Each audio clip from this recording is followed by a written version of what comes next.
looking at me, I probably don't look like the biggest JJBA or JoJo's Bizarre Adventure fan.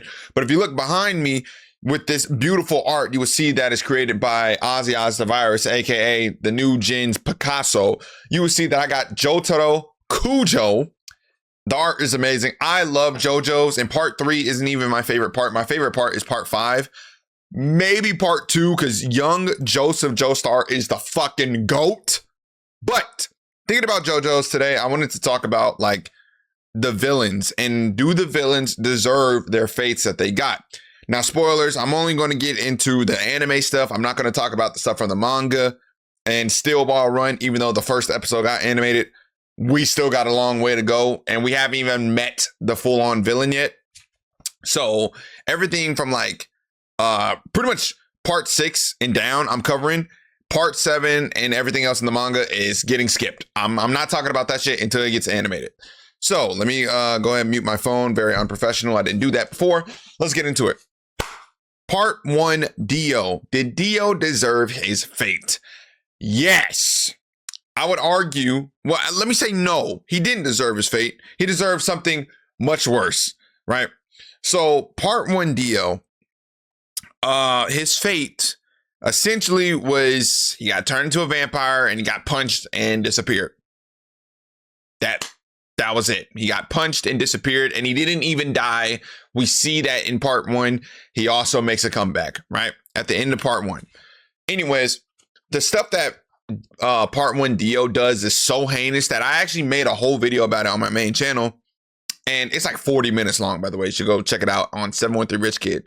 Basically, Dio's parents and like his family essentially dies, and he hates the Joestars for it, and he dedicates his entire life to hating on these niggas. Bro, this motherfucker pulls up the first day he meets the Joestars.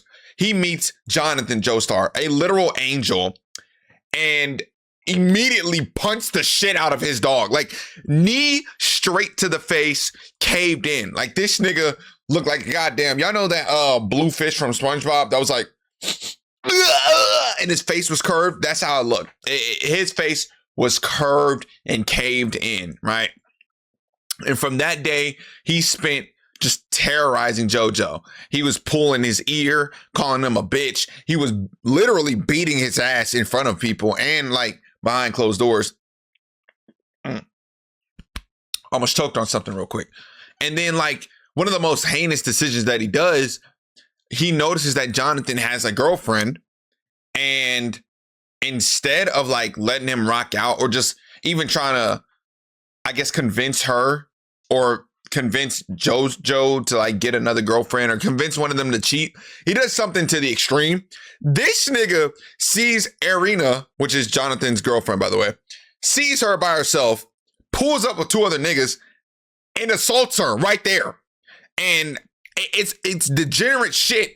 And what makes it worse is his 2 homeboys is over there sucking his fucking dick, talking about, so, oh my God, this nigga's so cool. He just did that. Yo, you niggas get no bitches. Like, I'm not gonna lie. Y'all need to take your hearts out, dunk it in a pit of acid, and just watch as it rots and then fade into hell. That's what y'all need to do, because that's some bullshit, right? So, boom, he does all that. Then he continues to grow up with Jonathan, and all throughout these years, he's bullying him. Somehow they become cool. They get on the football team. And then after they get on the football team, Dio still wants to just bully Jonathan. This nigga goes so far as to becoming a literal vampire and killing the father that adopted Dio, right? And then he kills Jonathan's master for Hamon. What was his name? I forgot his first name. Is Zeppeli. Was it Caesar Zeppeli or something Zeppeli? Anyways, his last name was Zeppeli. So he kills his master, and he kills one of Jonathan's friends as well that also knew Hamon, and he terrorizes Jonathan for the rest of the part. Then when Jonathan beats him, and Jonathan's about to get married and he goes on his honeymoon, Dio comes back with one of his henchmen, kills Jonathan, and snatches this nigga's body. and starts getting active with it. When I mean active, this nigga, I'm not lying, he took another man's penis for himself and started, he started going around and Dio fucks. Yeah, I'm not exaggerating. He literally does that with another man's body. So killing a man on his honeymoon, taking his girlfriend in such a heinous way, making his whole childhood rough. I forgot to mention that he killed his dog, by the way. Dio killed Jonathan's dog. He burnt him alive and killing his dad as well, just to not even die and still be alive at the end of the part. And just, he wins at part one. He literally wins at the end of part one. There's no other, there's no way to just like blow past that. He wins.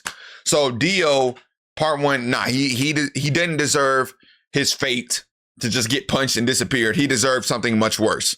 And we're going to dive more into him in part 3. But for now, we're going to move to part 2. So part 2, the main antagonist here is Cars. So, excuse me, I just ate like a granola bar, so I'm burping a lot. Cars is this immortal being who has lived for thousands of years, and he's kind of just like the bland, generic villain where it's like, I want everything to be fucking perfect. If you're not perfect, you a bitch ass nigga and you gotta die. So that's Cars. And he lived for like, I don't even know how many, it's like 2, 5, 8,000 years or some shit. And he created a stone mask to basically give him power so he become perfect, but he can't be out in the sun because he's still kind of a vampire, but he can morph into animals and turn into anything, and no homo, but the nigga's sexy, right? So he kind of is able to get away with a lot of crimes, but as far as like what we see him do on screen, he doesn't really do anything too heinous. I mean, yeah, he fights Josuke and he's the cause of or not Josuke, my bad. He fights Joseph and he cuts off his hand, and he's the reason that Caesar died, right? Because he orchestrated a whole plan about that shit leading into Caesar's death, and then Joseph finds Caesar and he's whatever. But yeah, as far as his part, he doesn't really do anything, but you kind of just have to go off his past. His past, where he was just killing people. I got to keep it real simple. He was killing people because they wasn't perfect, and he was pulling a Gato before Gato was Gato, right? Meaning that Gato and JJK was trying to kill all non-sorcerers, and Cars was trying to kill pretty much all non-perfect beings. Pretty fucking stupid. But yeah, since he's immortal, Joseph, with sheer luck, by the way, I'm not even gonna lie, I love young Joseph. Old Joseph is annoying, but young Joseph is peak main character. That nigga just completely won out of plot armor. I don't care how many times it gets explained. He should have lost that shit. But Cars gets sent into space, and then while getting sent into space, he freezes. So to this day, unless this nigga landed in lava or something, he's just floating around. He's floating around in there in like a little box as like ice. So his dick is tucked on his shoulder. His asshole is on his left cheek. His eyeball is wherever, like he's frozen, and he looks like a damn transformer mid-transformation. Body parts everywhere. And it's not a pretty sight. But considering that he was pretty much going to torch the world and kill as many people as he needed to, and pretty much commit a mass genocide just for the world to be perfect, which I don't know how he's going to pull that off.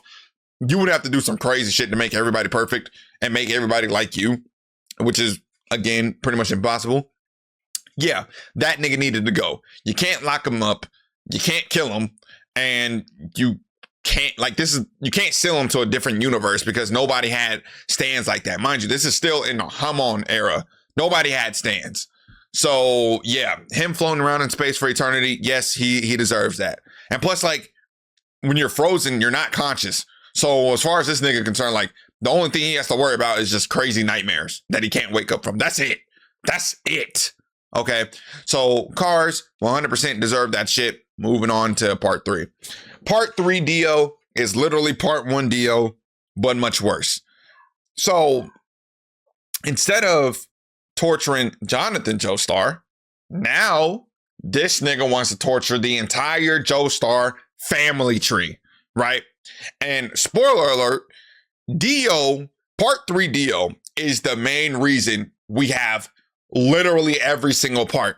So this is the part that stands get introduced, which is the coolest and the main power system in JoJo's Bizarre Adventure, where someone can summon a stand, they fight for you, or sometimes it's not even like a little like character that can fight for you. Sometimes a stand is just like some crazy shit. It could be just a random snake. It could just be like a ticking time bomb. That's your stand. It could be a literal fucking toy helicopter. Like stands can range from anything, right? Anyways, so this is where Dio gets his stand, and his stand is like pretty broken where he can stop time. If you know about time powers, you know, like anytime you get that, if you can control it, you're busted. You 10 out of 10, my nigga. You are hard as hell. Hard like Viagra pills. You feel me? You are beet juice with no dick pills. So, yeah. Dio gets to stand, and the first thing that he does is go after Jotaro's mom by poisoning her because Dio is alive. You know how crazy that is? One man's existence is so horrible that it harms another person's existence. This nigga existing was a direct threat to someone else's body. That's it, right? That's crazy. And in this part, Dio hires so many people. This nigga hates the Joestar so much. He doesn't even just hire people to kill the Joestar family and his friends. He doesn't, by the way. He hires a fucking orangutan that controls a ship. And that orangutan, I don't even know if I can say this, but he's a kid diddler. This orangutan, this monkey, this spook, this chimp, this nightcrawler, this black, brown fuck is over here harassing little girls. I don't know why this scene was needed, but there was a scene that this orangutan, or whatever monkey it was, I'm going to call him orangutan because that's a monkey. That's the only monkey I know besides a chimp. And there was a scene where on the ship, he was spying on this little girl taking a shower, and we have to see that. That scene could have been cut, by the way. We did not have to see that shit. But anyways, yeah, he's like preying on this little girl, and it's weird as fuck. He does, like, nigga, you could at least, if you're gonna prey on someone young, at least prey on a young orangutan. You know what I'm saying? Like, if you're gonna be a kid diddler, at least be a kid diddler to your own race. I'm not trying to excuse it, but it's even weirder when it's not even your race. Like, come on, bro. That's like me trying to fuck a baby cricket. Like, what are we doing, bro? Come on, bro. So he hires weirdos like that. He hires a literal fucking baby, a baby that has a stand to try to kill the Joestars. I don't know. How do you even manage to do this? This man is so evil. He managed to find a 1 out of 8 billion evil babies on the planet that's full aware. And yeah, he tried to get them to kill the Joestars as well. So after sending all these types of villains, right? It's a plethora of them. I'm not going to go over all of them. All these villains to Jonathan and old Joseph and Avdol and Polnareff and oh my God, what's his name? Kakyoin. All these people and Iggy. Towards the end of the part, like part 3's finale, Dio kills Kakyoin in front of Joseph Joestar. He kills he sends someone to kill Avdol. Avdol is dead, right? And Iggy, the dog, he gets killed. And on top of that, like, everybody's pretty much almost dead. Jotaro almost loses his life. I don't know how he survived. Same thing with old man Joseph. Dio threw a knife at this nigga neck, and he survived it. Don't know how. JoJo's injuries are crazy, and I don't know how people survive them, but whatever. Anyways, to top it all off, Dio tries to kill the rest of the squad, even though there's only like 3 members left. And he fails because Jotaro clutches up and kills him. And unfortunately, his fate is garbage. He gets punched, he turns into dust, and that's it. He gets punched so hard, he turns into chunks and then turns into dust and then disappears. And that's the last time we see Dio. No, this nigga did not deserve that fate. He deserved something worse. He deserved to be in absolute purgatory. I'm not going to lie, like purgatory, bring this man back to life and then put him back into purgatory. Absolutely. Which is then going to bring me into the next part, part 4. The fate of Yoshikage Kira. I'm not going to lie to you. This is my favorite villain. Despite how weird he is, this villain is amazing. Now, I do got to say this because we're talking about the video right now. Yoshikage Kira, he saved part 4. Let's be honest. Let's be honest here, guys. For the people that are watching, the people that care, Kira saved part 4. Without Kira, that part was insanely ass. That first like 15 episodes before Kira was introduced or before Kira was actually doing stuff, niggas was just doing all types of boring bullshit. That whole episode where Koichi was dealing with that crazy hoe and she was growing her hair, that was stupid. The episode with Josuke and Okuyasu, they're fucking at a restaurant and they're literally eating so good they're damn near busting in their pants. That was boring. Man, just like all the beginning stuff. It started off strong. Like the first episode kind of started off a little tough. And then after that, it was just like downhill from there, bro. So that sucked. But like I said, when Kira came in, it got saved. Anyways, Kira is this villain who doesn't seem like a villain at first. He kind of looks like a normal guy. As Gideon would say, you're not a bad guy. Until we get a routine of what he actually does. So every fucking day, damn near, Kira goes to work. He tries to live a calm life. He comes back and he's in bed at a certain time. But this nigga got a weird fetish, okay? Kira is not, he doesn't have a foot fetish. He doesn't got like a booty hole fetish where he wants to put his nose in someone's ass and just sniff out the farts or some shit, you know?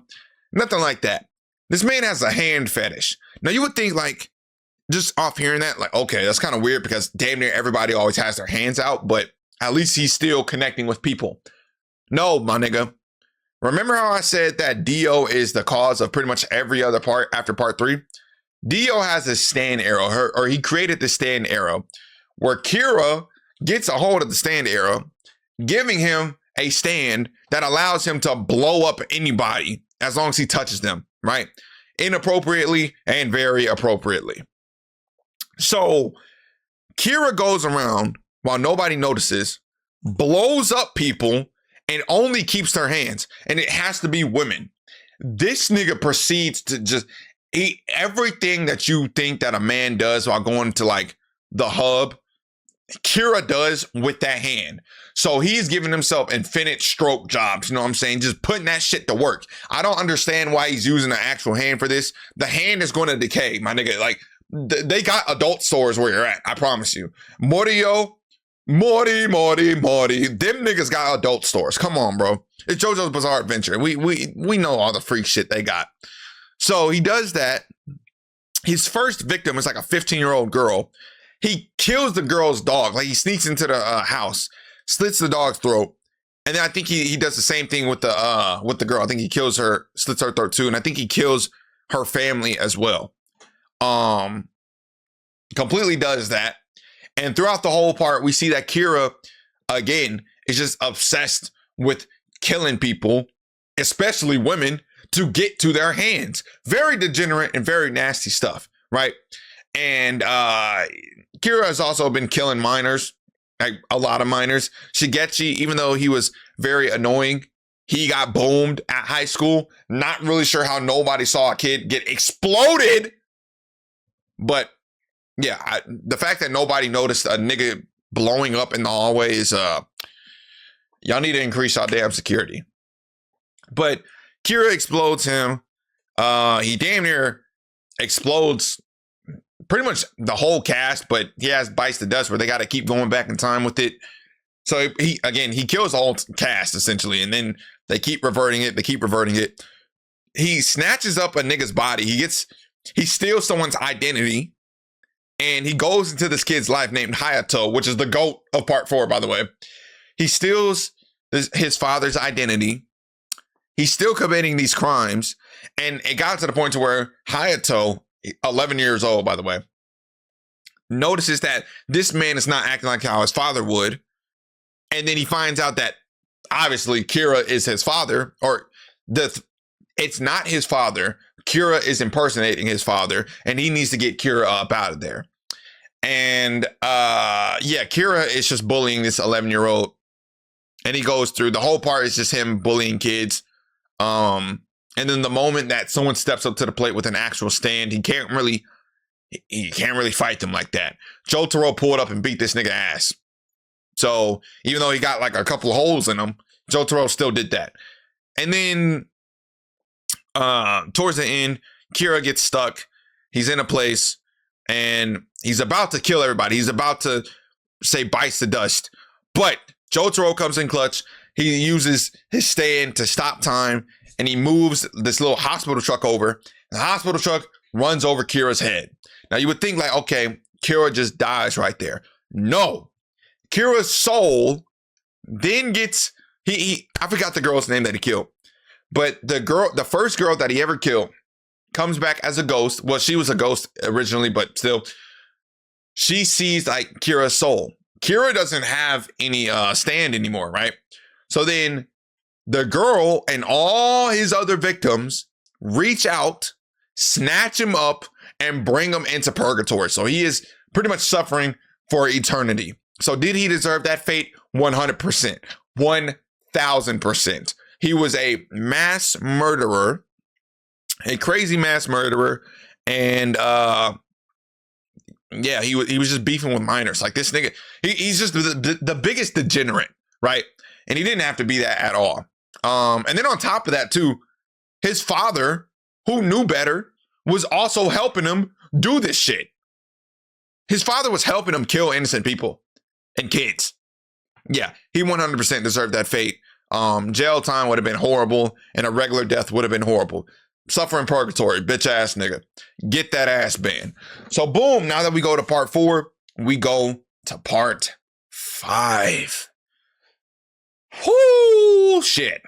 This part is amazing, chat. So part 5, Part 5, the villain here is, what's his name? Diavolo. Diavolo is this purple-haired boy who has 2 split personalities, and it doesn't really fucking matter. He's just evil, right? And the whole plot of part 5 is this kid named Giorno Giovanna, who is the son of Dio. This is what I was talking about when Dio was fucking. Giorno he gathers up this gang. I had hair in my mouth. He gathers up this gang, and they're trying to clean up the streets of drugs. And instead of like, they're not trying to completely shut down the drug operation or nothing. They just don't want it being sold to kids. You know what I'm saying? You can't kill crime, but you can manage it. And that's exactly what Giorno was trying to do. Like, he becomes the kingpin essentially, but he's a good guy at the end of the part. But Diavolo, his whole thing was, nigga, I'm trying to get bread. I got to sell these drugs to kids. That's it. That's pretty much all Diavolo was doing. And if you get in my way, I'm going to kill you. Right. So, yeah, it's going to be controversial, but okay. Well, before I get into that take, let me just say Diavolo does do some horrible shit outside of like the drug stuff. He is responsible for killing some of the cast, and Polnareff, that was in part 3, he cut off his legs, pushed him onto like a little like rock, and pretty much left him there to die. And then he came back. Thank God Polnareff didn't die. But then because of Diavolo, Polnareff has to live the rest of his life into a goddamn turtle, which that sucks. Oh my God. And like I said before, he's responsible for killing some of the cast, right? Nothing too crazy. It's part of just regular villain shit. This character, I would just say this character just deserved like a regular death. He just deserved to die. That's it.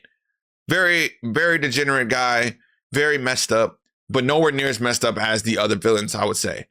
Now, when he fights Giorno gives this nigga the worst fate in like all of existence. I genuinely don't think that there's anybody else in fiction. I could be wrong, because at the same time, I don't know that much of fiction. There's like a billion pieces of media out there. But Giorno has got to give this nigga like top 10 worst fates of all time. So what he does is, Giorno gets this power up called Requiem, or Golden Experience Requiem, which gives his stand this busted ass power. And the power is, you're going to die over and over and over again. You're in a death loop. Diavolo gets put in a fucking death loop, dude. He wakes up from surgery. He gets ran over. He gets chopped up. He gets shot. He gets stabbed. And every single possibility, Diavolo is experiencing it. He's dying in every single way over and over again. And not every single way that he dies is just like instant. So one death would be like, okay, he wakes up and he immediately gets shot. And then the next death, in his mind, he'll live out like 70 years and he'll just die of age. And like, he'll live a peaceful life, but that life was not real at all. Right? So think of everything that you could think of, every possibility. Death by grape, death by Dexter, you know what I'm saying, getting chopped up into pieces, death by getting ran over by a truck, death by an asteroid, death by getting nuked, death by a snake crawling down his pussy. Like, every single thing is constantly happening to him, and it just never ends. He never like gets out of it. Like, you know how in Naruto Shippuden, where Kabuto got put in a death loop by what's his name, Itachi put him in a death loop, and he didn't get out until he learned his lesson. Diavolo can learn his lesson, but he's still suffering to this day. As I'm talking right now, he is still suffering. I am sorry. Diavolo is a crazy villain, but that nigga did not deserve that. He really didn't. He deserved the death penalty. That's it. But an infinite death penalty, that fate should have been thrown to Dio, right? It really should have. You could argue it going to what's his name? Kira. You could even make it to where the cars deserved it. You know what I'm saying? But Diavolo is the only villain on here that I would say did not deserve to die multiple times. Matter of fact, you can also put this fate onto Pucci, who I'm about to talk about right now. So boom, we go to part 6. Now we have Pucci. The only black villain, by the way. Shout out to Pucci. Or black main villain. Because JoJo's is diverse as hell in this show. Shout out to Araki. So Pucci is your typical Catholic priest. He preaches a bunch of bullshit, and yeah, you know what I'm saying? Like, all y'all are going to hell. I just smacked my mic. Y'all are all going to hell. Jesus is not king. Instead, it is Dio. And if you don't follow Dio's steps, you're going to go to hell. And you're not going to like that fate. So he pretends to be this Jesus peace, this Christ-filled man, and all he does is glaze Dio. And pretty much everything he does goes directly against the Bible. He is murdering niggas. He is assaulting niggas. He is doing every crime in the book. This nigga was beefing with a kid, bro. As a matter of fact, I think Jolene Cujo was like 16. I could be wrong. She was either 16 or 18 years old. But if she was 16, then yeah, this nigga was beefing with a kid. Basically, what he does, this man, for the most part, nothing really crazy. He's torturing the Joestar family bloodline because he's dick riding Dio. You could argue he needs a horrible fate because of how he's dick riding Dio, but I digress. He does all this stuff because Dio wants it to happen, and he tortures Jolene Cujo. And by tortures her, I don't mean like, you know, stabbing her over and over again. He's just putting her through hell while she's locked up. She gets locked up in prison, and while going into prison, just like every other part, she has to go against all these other crazy stand users. And while she goes against them, she ends up making a whole squad of her own stand users to go against Poochie. Poochie takes out Jotaro at the start of it, because Jotaro kind of like loses his memories after getting like his CDs, literal disc snatched out of his face. And it's up to Jolene to save him.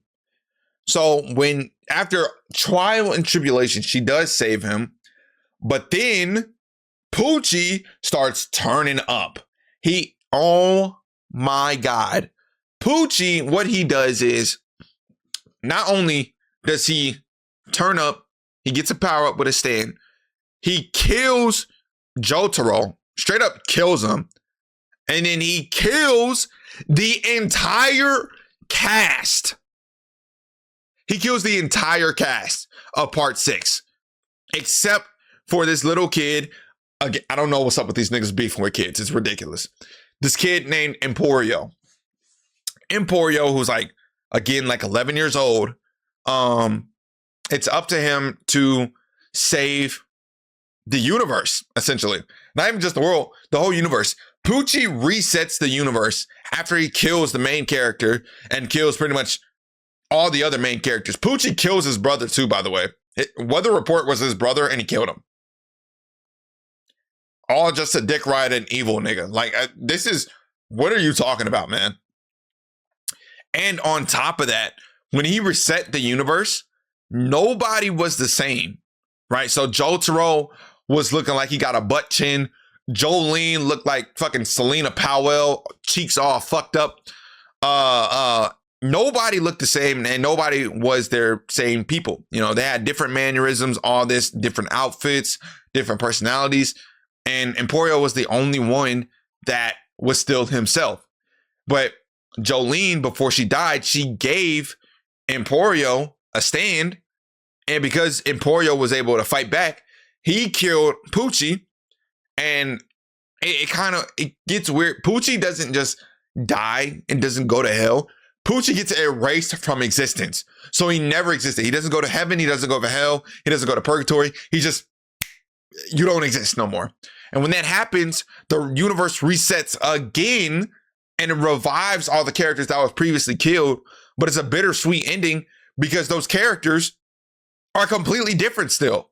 Like, okay, the universe is reset, right? It's a whole different timeline now. Meaning that all the other previous parts, they don't exist no more. They don't exist.